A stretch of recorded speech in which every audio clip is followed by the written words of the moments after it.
Well, folks, the new car market is doing some crazy stuff, and we're going to talk about that in today's video. Before we get into this, though, some of the information does come from Cox Automotive, and then if you want to see more videos just like this, then I recommend you subscribe because I post content here and there on this particular channel, and then link to my car buying guide in the description down below as well. Let's get into it.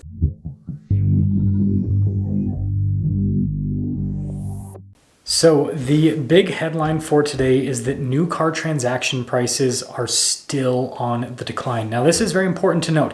Transaction prices, not necessarily listing prices. We'll talk about that later on in the video. But basically the year-over-year change is a negative 2.2%. And from 2022 December, which was the peak of the new car market in terms of pricing so far, things are down by 5.4%. Which this is just really weird. The new car market, sometimes it'll slow down with the price increases, but it almost never rolls back. And so the fact that prices are declining, it's very, very interesting. Now, the electric car market, obviously is kind of separate from the rest of the car market here in the US because it's such a small market. 13% decline year over year, which again, that's to be expected. Tesla did all the crazy price decreases, but Tesla already hit rock bottom with their prices. It says that in this report, the Tesla's prices bottomed out in January of this year, and they've only gone up since then. And interestingly enough, some of Tesla's cars no longer qualify for the new federal tax credit system because of, pricing is part of it, but just because of where they're made. I think like the Model 3 is one that I was reading into that doesn't qualify for the federal tax credit. So it'll be interesting to see what happens in terms of Tesla's dominance in the EV market with that.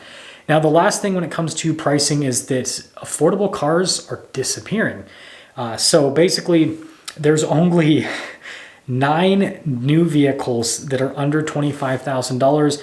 In February of 2021, there was 29 vehicles. So that's something else that we want to talk about in this report. But if you look at the graph in terms of, transaction prices, basically, again, things in 2022 peaked out and then they've kind of slowly gone down. They've had some ups and downs. There was another little peak and then things have gone down and they are the lowest that they have been in quite some time, which is, good for shoppers because again, real wages across the board, they haven't increased a massive amount. I know that, but they have increased. And so this means that new car affordability is improving.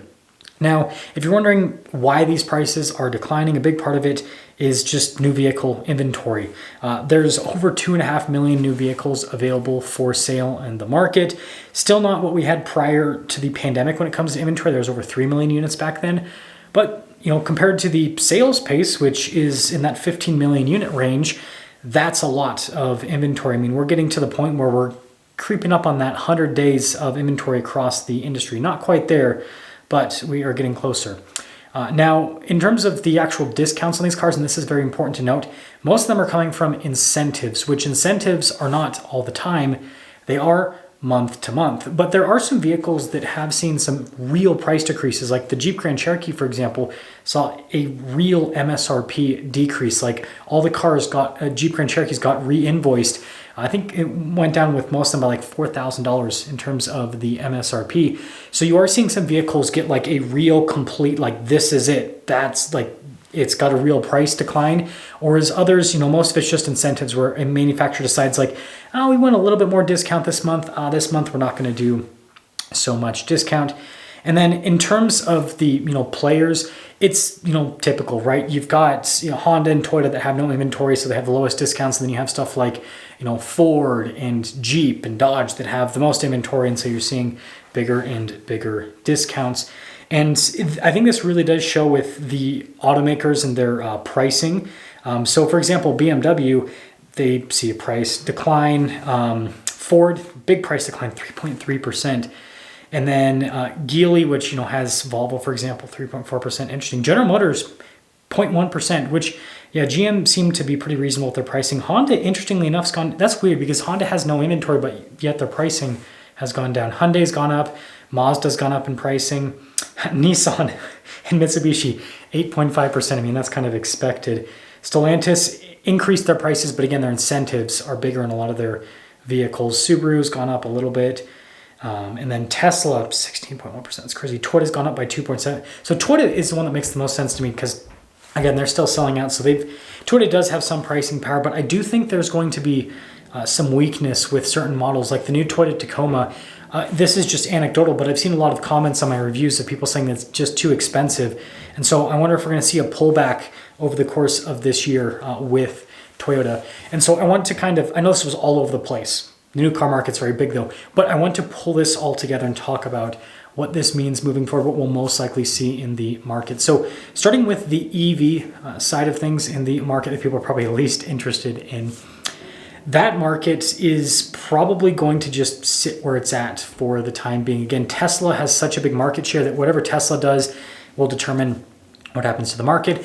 And Tesla's increasing their prices right now. So you'll probably see the rest of the automakers not really increase to follow suit with Tesla quite yet. They'll probably just stay where they're at. So I don't think the EV market's going to see too much. It had a lot of turmoil last year. This year, things are probably going to be a lot calmer for the market overall. But time will tell based on demand for those electric vehicles.